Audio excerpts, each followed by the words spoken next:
Good evening. On behalf of the Research Centre for German and Austrian Exile Studies, closely associated with the Institute of Modern Languages Research at the University of London, greetings and a very warm welcome this evening to our seminar. The title is A Popular European Actress in Hollywood, The Case of Franziska Gaal. There will be an opportunity for questions and answers later. It is my very great pleasure to introduce our speaker, IMLR visiting fellow, Hanya Damon. Hanya studied history at the University of Vienna, focusing on visual, cultural, and contemporary history. Her MA equivalent dissertation examined Franziska Gaal's career. Hanya successfully defended her PhD thesis at the German Department of King's College London in 2019. The thesis centered on the German film industry under British and US control, 1945 to 49. Her forthcoming monograph will focus on film production in the British zone in the same period. And her research interests include film and cinema history, artists in exile, and unmade film projects. Thank you very much, Hanya. The floor is yours. Thank you very much. I do hope you can all hear me well. And also on my part, welcome. I am really happy to be here. And my talk was supposed to take place last spring already in person, but has been postponed, and now I can see all of you online now. But before I actually start talking on today's topic, I was thinking I would like to introduce today's seminar with a short video clip to introduce the actress Franziska Gaal to all of you. I discover one or two names who I know have worked on Gaal, but many of you will not have ever seen her acting before. So that's why I'm just starting by one very short, very brief clip. And have fingers crossed that everything works out on the technical side.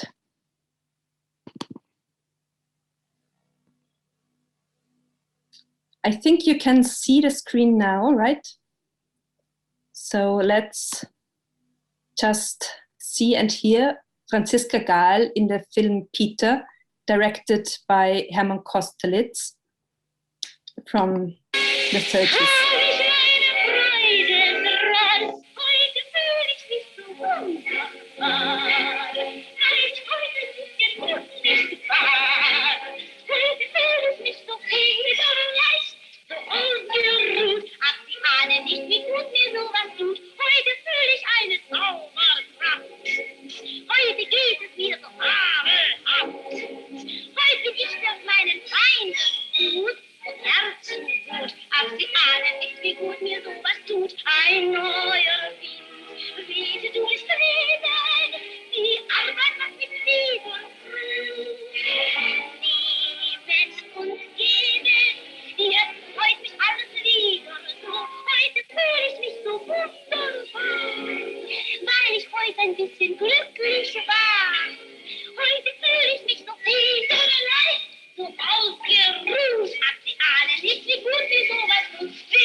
So Franziska Gaal was a tremendously popular film star of the 1930s.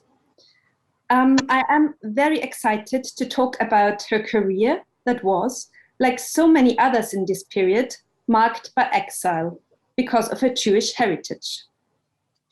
Yet nonetheless, she managed to be immensely successful during the interwar period and also successful across borders. So my talk today focuses on her international film career during the 1930s, presenting her trajectory that eventually led her to being groomed in Hollywood. Gaal, she was Hungarian, and she started her acting career as a stage actress in Budapest and was much celebrated there. The famous Hungarian playwright Franz Molnár wrote plays for her. She then made her sound film debut in 1932 in Germany. And she proceeded to become, as I'm repeating myself, I'm aware, an extremely popular film star in Europe during the remainder of the interwar period. And also, she became the leading lady in 3 Hollywood films. I have decided to focus on her Hollywood experience today, as I have felt this is an area that has been unexplored. But of course, I will also provide some background on her European sound film career. And my talk today actually coincides with a Gaal film being shown in the Filmarchiv Austria's online retrospective. And this is a pure coincidence, but this means that each German speaker amongst you has the opportunity to go to the Filmarchiv Austria's website and to watch, if he or she wants, the film Katharina die Letzte, which is also a comedy directed by Hermann Kosterlitz, who has equally directed the film Peter, from which I have shown a short clip. So this is quite a unique opportunity to watch one of the Gaal films in good quality. And yeah, it's really a happy coincidence that it is shown today and also tomorrow, but after tomorrow it's gonna to disappear. The film is called Katharina die Letzte. And it is one example of the Emigrantenfilm to which I presently will return. Before starring in sound films, Gaal had also appeared in Hungarian silent pictures, but a film career really took off 1932 with her first sound film entitled Paprika Pepper, which she made in 1932 in Berlin. With this film, she shot to fame overnight in German-speaking countries. However, as I have said before, she was Jewish, and as such, she was immediately vilified after the Nazis rose to power only a year later. Driven out of the country, as the German film industry would not employ any longer Jews, she proceeded to star in films made in Austria and in Hungary. The first Austrian film was exported to Germany, and also the second. But already the second Austrian film with Franziska Gaal encountered difficulties on account of Gaal in Germany. Even the first of them, Chibi der Fratz, which was called in Germany Früchtchen, encountered any anti-Semitic comments in the press when it was released in Germany. And the second film I have mentioned, which was Frühjahrsparade, could only be exported to Germany because the Hungarian government intervened. However, unfortunately, the political developments in Germany made themselves felt in Austria even before the so-called Anschluss in 1938, which led to the decision of filmmakers who were now so undesired, under brackets, in Germany, to come together and to produce the so-called, again under brackets, Emigrantenfilm. Gaal's role in these films has actually been explored by scholars. There is Robert von Dasanowski's book, Screening Transcendence, about Austrian film in this period. And also Anjana Kehans, whom I believe I have seen here in the audience, has written a chapter in the book on Gaal's role in these films, Rethinking Jewishness in Weimar Cinema, which only very recently was published. So Gaal, who was born and raised in Hungary, starred in 9 German language sound films made between 1932 and 1936 in Berlin, Budapest, and in Vienna. One of them, entitled Skandal in Budapest, was also made in a Hungarian version. So I still want really to look at her career in the light of her going to Hollywood, because she was going to Hollywood at a point when her prospects in Europe had stalled because she was Jewish.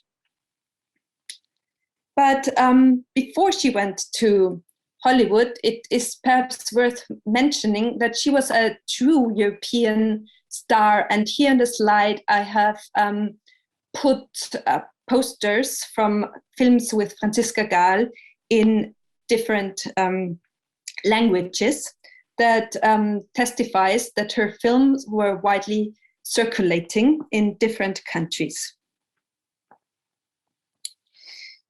So her career was shaped by historical and political circumstances, which ultimately led to her being almost forgotten today.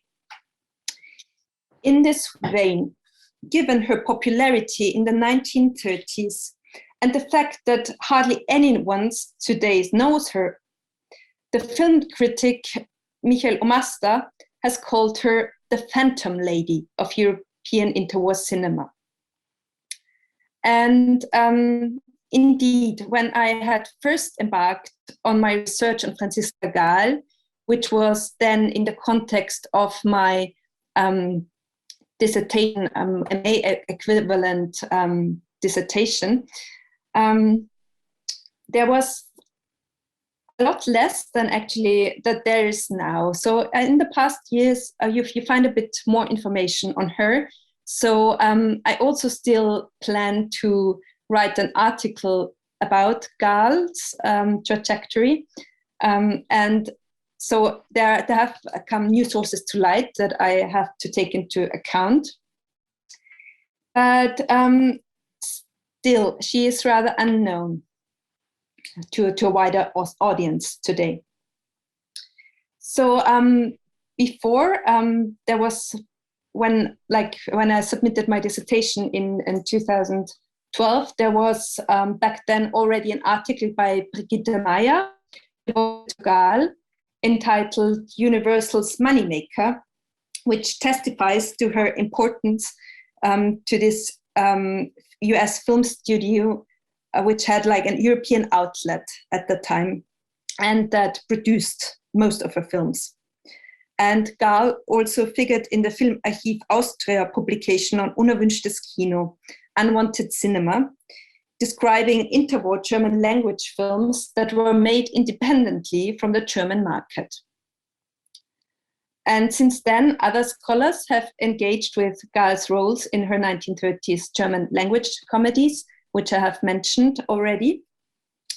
And also there's like an Hungarian scholar, Anna Gereb, who has published in Russian on her and might have other plans.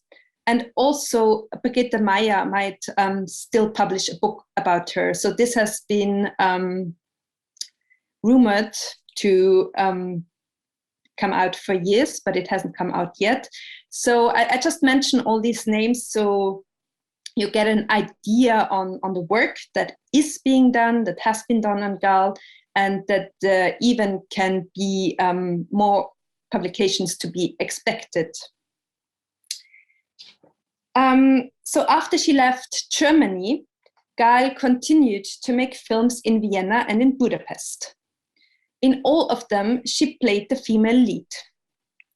Her youthful appearance, her temperament, and her charm were all characteristics attributed to her that, next to her comedic talent, contributed to her immense success in film. Mostly, these were musical comedies. The songs she performed in them became instant hits. In all of her films, she plays women with great wit and ingenuity, which she uses to help her tackle various complicated situations that include being mistaken for an unmarried single mother in the film Kleine Mutti and cross-dressing in the film Peter. The film historian Walter Fritz, who has published about Austrian film history, has reductively noted, however, that Gaal had always the same to play, describing her roles as naive and even slightly stupid young women. And I really, really don't agree with these attributes, as I think in all of her films, her characters possess, as I've said, wit and often great ingenuity. And also in the contemporary press, film reviews tended to praise Gaal's versatility and her abilities, which also acknowledged that she had become a sort of brand on the other hand, but a sort of brand that one just could not get enough of. I'm gonna cite here a quote from a magazine from 1935, and it will be in German. Man kann diese unerhört vielseitige Künstlerin nicht oft genug sehen. Die Gaal überbietet sich in jedem Film von Neuem. Immer ändert sie die Maske, die Frisur, die Rolle, den Charakter. Letzten Endes bleibt sie aber immer die Gaal. However, unfortunately, the German ARIA paragraph, the so-called, was basically applied in Austrian film production already during the mid-30s to be able for Austrians to continue to export movies to Germany. And it became increasingly difficult for filmmakers rejected as so-called non-Aryans in Germany to make films in Austria. And many of those who were able to afford to leave went abroad once more. So a lot of them had worked in Germany before, went to Austria and Hungary to make films there. And those that could, that saw a chance there, then relocated to the US. Among them was the director Hermann Kostelitz, who in the US became Henry Costa, and the screenwriter Felix Joachimson, Felix Jackson in the US, both of whom had worked with Gaal before. Gaal initially tried to make another film in Austria, and her last Austrian production was the picture Fräulein Lilly. Here we have on the screen advertisement on a French magazine. I flip forward to other posters in other countries. And here again, we have Gaal in Fräulein Lilly. The production of Fräulein Lilly was overshadowed by difficulties, not least because Gaal was deemed a troubleshooter by then, who was not ready to cooperate satisfactorily with the director. Eventually, the director Max Neufeld, with whom Gaal had worked before, had to be rushed in. Articles at that time abounded in the Austrian press, criticizing Gaal's star behavior vehemently. Also, it was not only Gaal's behavior that would have made another film in Austria pretty impossible, but also that the so-called unerwünschte Kino, the Emigrantenfilm, came to an end. So there would not have been many more opportunities or options for Gaal Austria and the situation in Hungary was also getting very complicated. And so Gaal then went to Hollywood in 1936, where Cecil B. DeMille took her under his wings. According to the producer of most of her German language films, Joe Pasternak, the reason she signed with Paramount and not Universal, because Universal had financed her European productions, was, however, that, and I quote here Pasternak, Universal's executives were still pursuing a narrow chauvinistic policy. They refused to be impressed by Franziska Gaal's success. And as he pointed out, they were not even impressed by the revenues made by the pictures in which she had starred. So this is why Gaal was not, and I put this in bracket, imported to Hollywood alongside Herman Kosterlitz and Felix Joachimson, who continued to work with the company Universal, making pictures for them, also making remakes of the European films. But they worked with another actress, the young and upcoming Diana Durbin, who, for instance, replaced Franziska Gaal in the film Spring Parade, which was a remake of the Gaal film Frühjahrsparade. So therefore, while the production company Universal was not interested to cast Gaal in Hollywood films, Cecil B. DeMille offered her a contract. DeMille was considered a star maker with an apparent intuition. And Paramount Studio was on the lookout for European stars because they were considered box office material. It was a hope to discover a new Greta Garbo, for instance. So it was when Gaal came to Hollywood initially, it was not a bad time to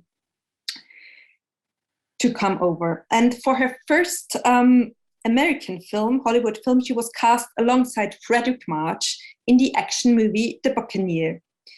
For the first time then, she starred in a different kind of movie than the musical comedies that had made her popular in Europe. DeMille stated that his confidence in Miss Gaal must be apparent from the fact that I cast her opposite Frederick March in a picture as important as this one. I saw her many months ago in several European-made films and felt instantly that she had something. So I was instrumental in having her brought to this country and put under contract by Paramount. She is amazingly effective on the screen, plays drama and comedy with an equally deft touch, and has awakened the enthusiasm of the entire studio with her performance in The Buccaneer. And Paramount and Cecil B. DeMille made a promotion film to introduce Gaal to the US audiences. And so it was felt that Gaal was an established star, but also that she needed proper introducing in Hollywood. And now I'm gonna switch over to this promotional film. I wanted to show it in full. Let's see whether I'm really gonna do that, but in any case, I'm gonna share the screen again. So this.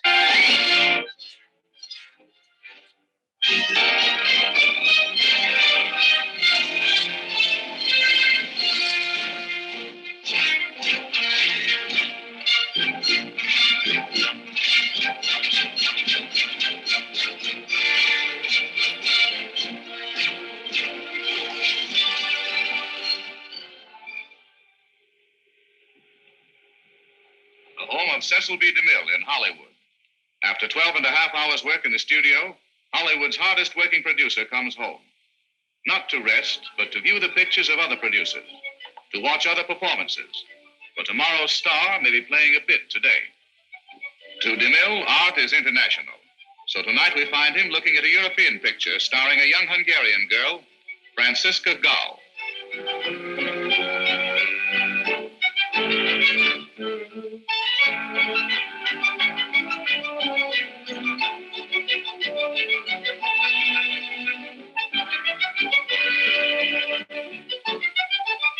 That's Gretchen. That's the girl. Can't you see her opposite Frederick March in the Buccaneer? Stop the picture a minute, Dixie. Get me Budapest. CB, it's 5:30 in the morning in Budapest. You can't get that girl out of bed. And why not? Foreign operator. Get me Budapest. Miss Franziska Gaal. G-A-A-L. New York operator calling London for Hollywood. London operator calling Paris. Ici Paris. On demande Budapest. Hello, Budapest. Franziska Gaal. Hello? Franziska Gaal? This is Cecil B. DeMille in Hollywood, California. Who? Cecil B. DeMille, Paramount Director, speaking from Hollywood. Cecil B. DeMille? Oh, yes. We want you to come to America for a picture. But Mr. DeMille, I'm afraid to go to America. I'm not one of those beautiful Hollywood blondes. I don't want a typical Hollywood beauty. Woods are full of them. I want a fine, emotional actress for the part I have in mind. We want you for a part in the Buccaneer with Frederick March. In the Buccaneer? With Frederick March? Can you come over right away? Well, maybe I could leave in 2 weeks. Not soon enough. You'll have to leave in 1 week. 1 week? Oh, you Americans.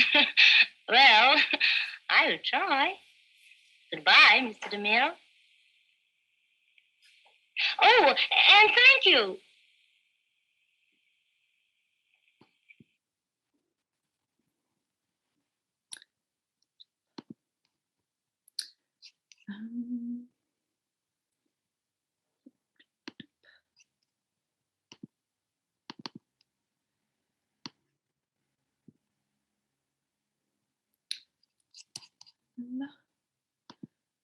Am I back with the PowerPoint now? Perfect. Thank you so much. I wanted to show the whole clip. It's the Paramount promotional short called Gretchen Comes Across, and it is on YouTube. So I really recommend you, if you want to have like a nice watch, a little bit of a laugh, to perhaps watch the whole video. But I've realized that it probably takes up too much time to show it in its entirety now. So Franziska Gaal, and I haven't mentioned yet that German was not her first language, like being Hungarian, and she was not bilingual. So it's been said that she really learned German from scratch for her German language films. And now in coming to Hollywood, Franziska Gaal had to work in another foreign language. But also, as you might have remarked, if you compare from what you have seen in the first clip to what you see in these pictures, that her looks had to change considerably. She had to lose weight. The allowed weight was part of the contract. And even we find a little reference to that in the Gretchen Come Across film, where DeMille tells her, lose a couple of stones by tomorrow. And her hair was eventually dyed blonde. However, she was able to keep her name in the US. This testifies that she arrived in the US as an already established star, because not everyone had this privilege. And in The Buccaneer, she played a young woman from the Netherlands falling in love with Frederick March's character. So in Hollywood, Buccaneer was a debut. It was heavily marketed, and it was really tried to establish Gaal as a new continental star that had now arrived in Hollywood. Paramount also had another star from Italy, Isa Miranda. So there was all this trend going on. In Hollywood, she then starred in 2 more movies between 1937 and 1939. And she was also scheduled to appear in a further film, Never Say Die, a vehicle for the US actor and entertainer Jack Benny. But very briefly before shooting was supposed to begin, the project was postponed and later was filmed with a different cast. And also rights to another film were reportedly bought for Gaal, the play Soubrette, but also it was eventually made with French actress Olympe Bradner and retitled Say It in French. So there were some instances where not all Hollywood projects came to fruition. I've put here on my screen that a newspaper article from 1938 that states that Miss Gaal uses Greta Garbo's studio suite, which was described as a big privilege here. And it needs saying that some of Gaal's European films were remade in Hollywood, as I've mentioned before, was the case with Spring Frühjahrsparade, Spring Parade, but only in one of them, Gaal reprised her role. So where she did reprise the lead was in The Girl Downstairs, which was a remake from Katharina die Letzte. Another remake of a European film from Gaal was Bachelor Mother, that saw Ginger Rogers replace Gaal as in the role of a young woman who takes care of a foundling and is mistaken for the kid's mother. The Gaal film Kleine Mutti is one can very rarely only see, but it's also like a very, very touching and funny and good film. And in Hollywood, Gaal played in another film, Paris Honeymoon, alongside Bing Crosby.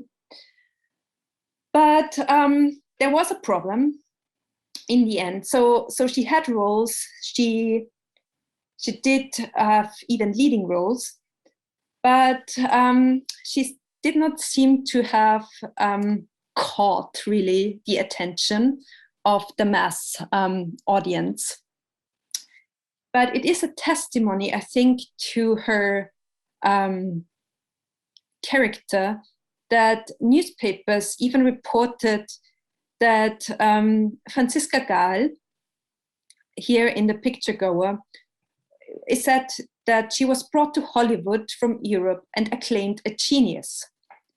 But so far, Hollywood has treated her stupidly. And another little instance testifying to her influence are like in Hollywood, nonetheless, even though she was in the end perhaps not the success the producers had hoped for. New star sets full hair tat, like that her hair was setting a trend, her coiffure. So there was one thing. Yes, so I'm just have to be wary of the time now. But all in all, Gaal's Hollywood appearances have in retrospect been described as more coy than her European performances. And indeed, they seem somewhat muted compared to her previously assertive style and also roles. In 1940, Joe Pasternak actually thought he would be making another film with Gaal. So in 1940, the former producer of Gaal films in Europe, Pasternak, said that the Hungarian actress never achieved outstanding success in America, although a fine actress. Because, and here's the reason, he says, parts were never properly tailored to her by Paramount and Metro, for whom she worked. And Pasternak, at this point in 1940, said that he had an idea to remedy that. However, in 1940 also, that was the year that saw Gaal return to Hungary, to Budapest, where she wanted to visit her ill mother. Problem was, once she was there, she got trapped. She could not return to the United States when the Second World War broke out. Miraculously, it has been said, she survived the mass deportation of Jews from Budapest during the end of the Second World War, because she was able to hide in a villa, and as such she was rescued by the Soviet army.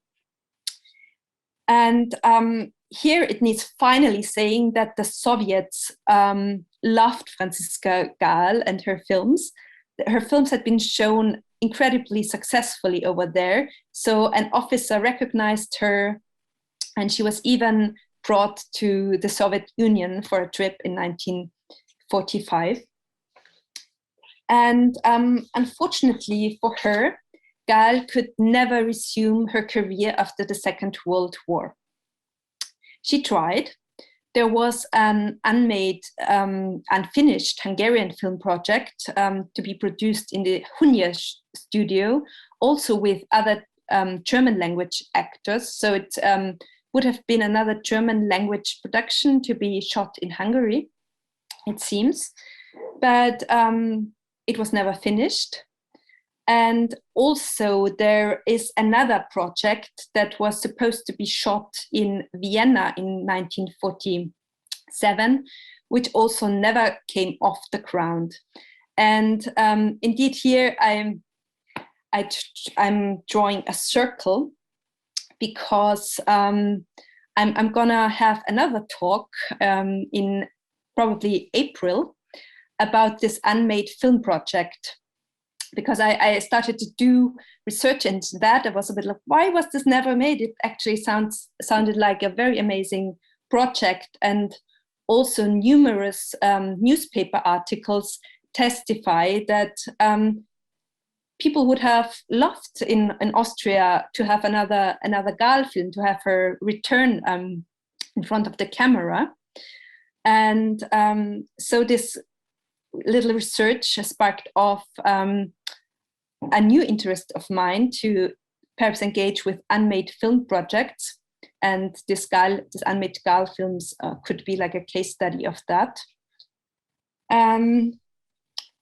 Yes, I think I'm gonna draw to a close, because the time is, I would say, is up.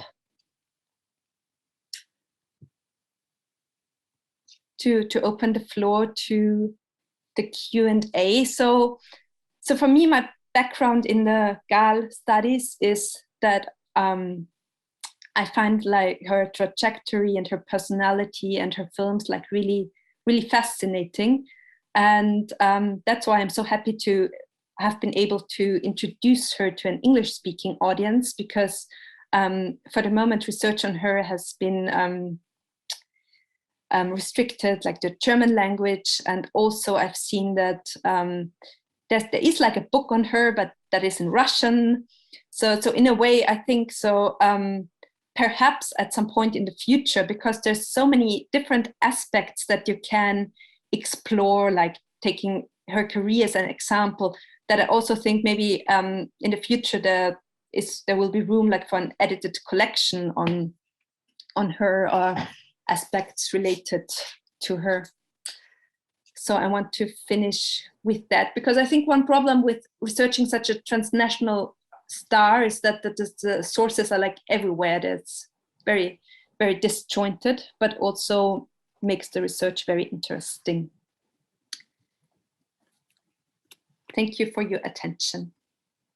Yes, I could finish off if you would like me to, because I have like a couple of more minutes. What I also wanted to add, some words from Franziska Gaal, as cited in the Hollywood Reporter. And I'm just going to finish off with that, if that's okay. Mm-hmm. Just so here's like Gaal's words as they were printed in the newspaper. It is hard to come to a new country and be sure of yourself. When I made my first picture abroad for Joe Pasternak and Henry Costa, I thought I would never come to Hollywood. On that stage, I was established, and it seemed that I could not get used to motion pictures. I make big gestures. No, no, they shout, not like that. You throw your hand way out of the picture. I am supposed to see someone coming. I turn my head to look. No, no, they shout. Not so, only so, such a little turn. They make me stay within small chalk marks on the floor. I cannot move about as I please.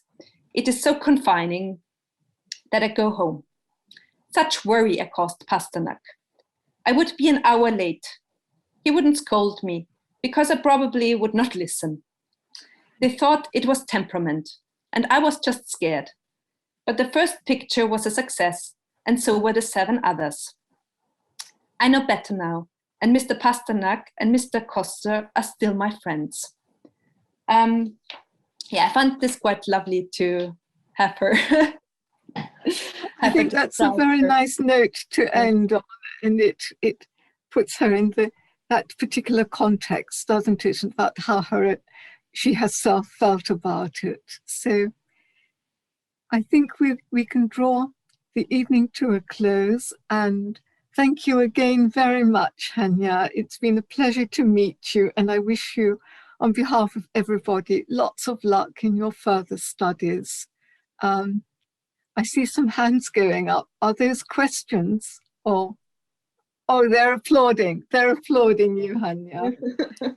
So, thanks to everyone also for attending, and to IMLR's administrator and events manager, Jane Lewin, for her infinite help. Without her help this evening, this seminar would not have taken place. The next seminar will be on the 24th of March, and details will be circulated nearer the time. So on behalf of the Research Centre, I wish you all good night, and I hope that you will keep safe and well, and that you'll join us in March. Thank you all. Good night. Good night, Hanya. Good night, Jane.